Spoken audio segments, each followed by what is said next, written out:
Welcome to the MOTO Freak channel. Greetings to all viewers, subscribers, supporters. Today, a short episode about deleting the check engine light. How to delete such a light without a diagnostic computer yourself for free.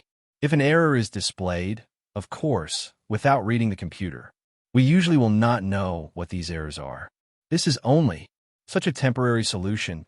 You simply have to disconnect the battery in the car for 15 minutes to an hour, even depending on the make and model of the car. This time is different.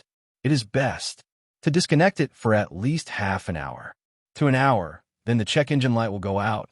But this does not mean that it will not light up, for example, after some time or after a few kilometers. If a fault is there and it continues to occur, then unfortunately the check engine light will come on again. Sometimes it also helps with various strange electronic errors. Disconnecting the battery resets the car's electronic system settings and may cause this light to stop coming on if these are sporadic errors or errors from the car's electronics. So what to do?